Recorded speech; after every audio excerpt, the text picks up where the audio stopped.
many people are uncomfortable with themselves. They dislike who they are. Perhaps they dislike their body, how they look.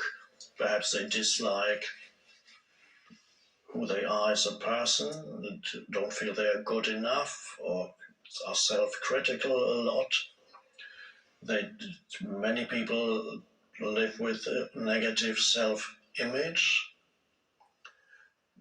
which of course all consists of certain types of mind activity, and that's not pleasant. And it may be for some of those people, once they realize that they live with a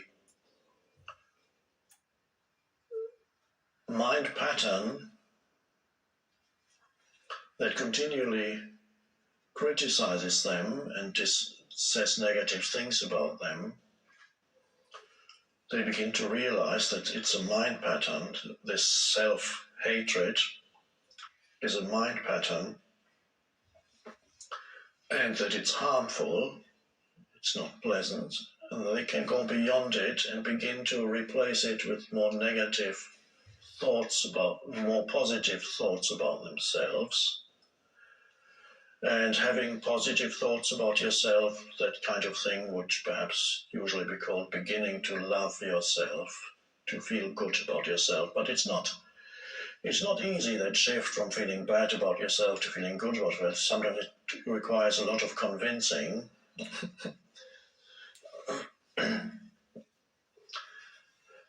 I would regard loving yourself as perhaps an intermediate stage in one's awakening. But the essence of the awakened consciousness is that you go beyond having a particular idea in your mind that represents yourself, a mental self-image that you relate to. Because basically it's ego, a mental self-image of who you think, this is what I am, this is who I am.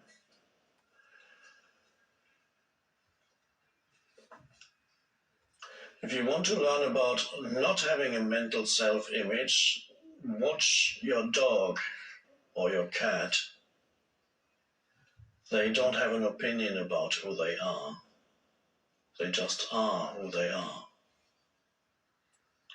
So that removes an enormous amount of problems from their lives. Of course, they don't have the mind activity that creates a self-image in their head. They are pre-mind, and therefore their life is far less problematic than human life. You can see how wonderful it is not to have a self-image. You can look at an ugly dog or an ugly cat. They don't have a problem with that. Even an overweight dog or cat, they're okay. No self-image. Unhappiness is another word you could use. It's a generic term for any form of negativity inside yourself, unhappiness, suffering. So you begin to realize that most of that arises from a mental narrative about a situation or about your circumstances, but not from the circumstances themselves. And then you can begin to practice.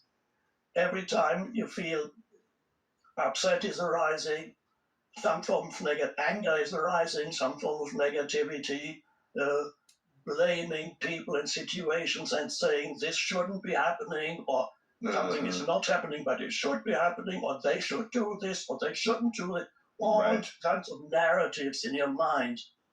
So your spiritual awakening is you're beginning to be aware of what your mind is saying, the stories that you're telling yourself about situations, but also the stories you're telling yourself about what you call your life. So, because there's millions of people in this world who live with a very painful sense of identity. They perceive their life as a bird So they live with this heaviness, and they don't realize this heaviness that they call my life is actually a narrative that they tell themselves, and they say, that's me. All the things that have happened to me, the dread past that people did to me, or circumstances did to me, or maybe even the bad things that I did. So you get a very heavy identity builds up, and that becomes your sense of self. And people don't realize it's a story you're continuously telling yourself in your mind, but you're so identified with the story that you don't exist. You're outside of the story. When you want to strengthen the physical body,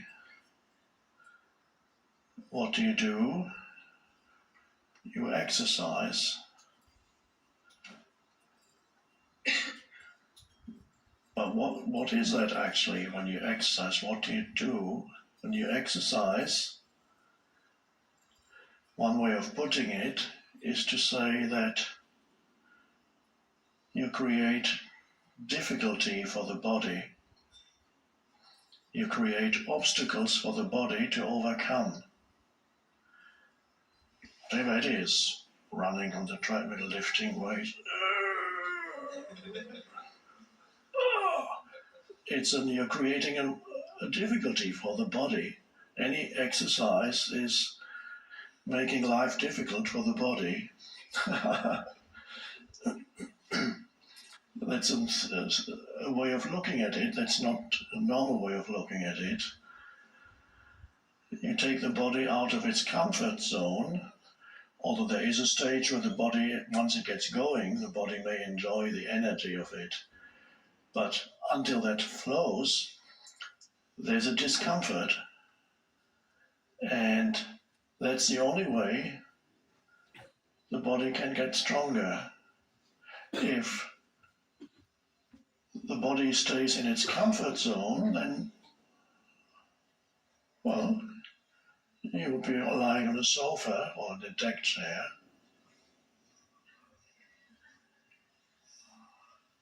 It's very nice, but the body doesn't change.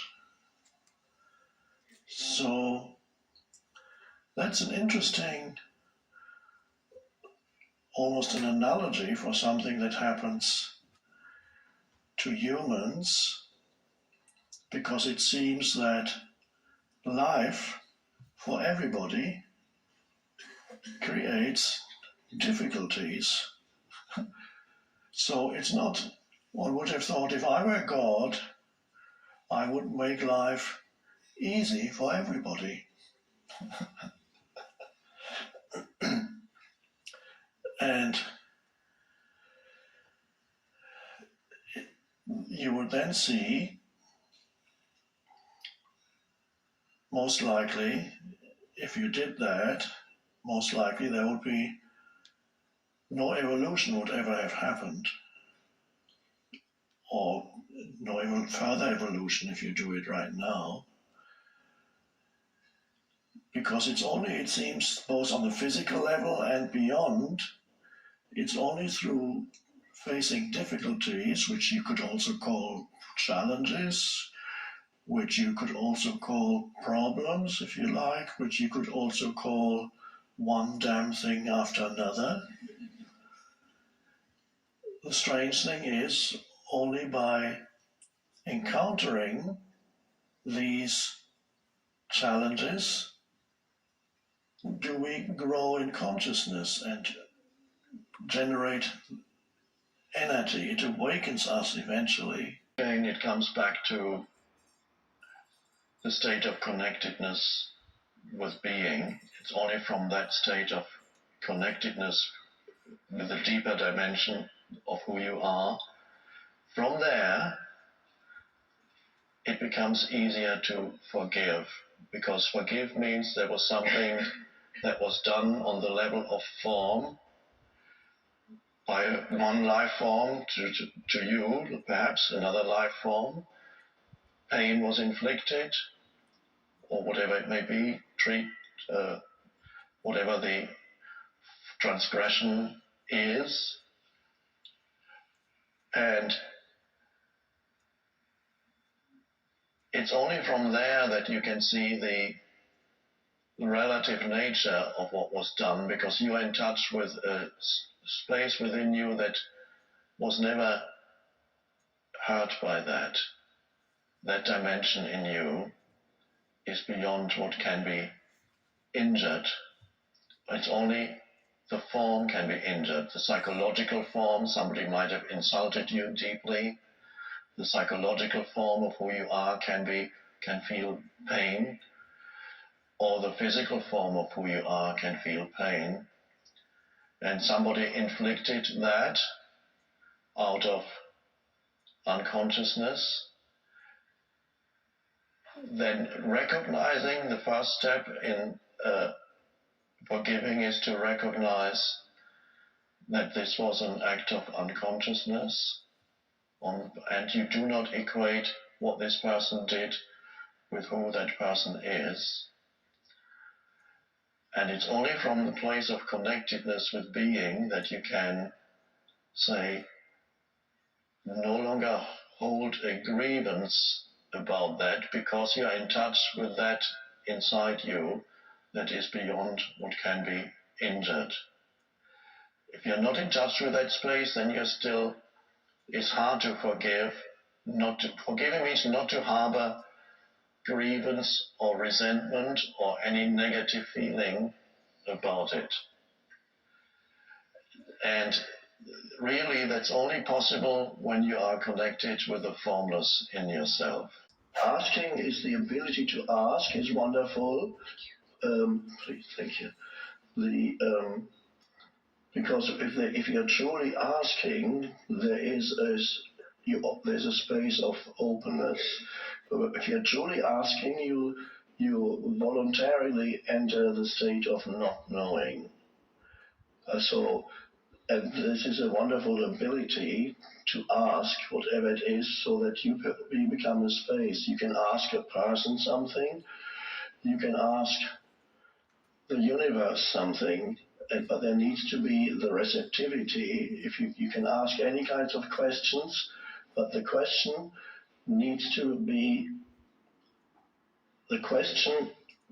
come out of the spaciousness of which is there when you truly ask.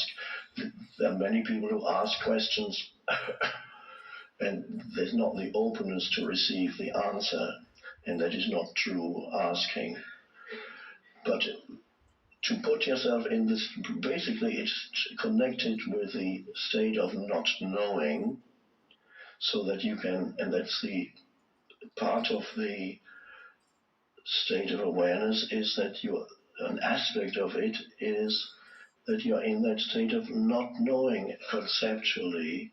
So there's nothing more beautiful than asking a question, and if it's directed to other human beings, then people love to be asked true questions, and they can feel whether there is an openness there, or whether you have certain expectations as far as the answer is concerned. So that in itself is a great spiritual practice, to ask.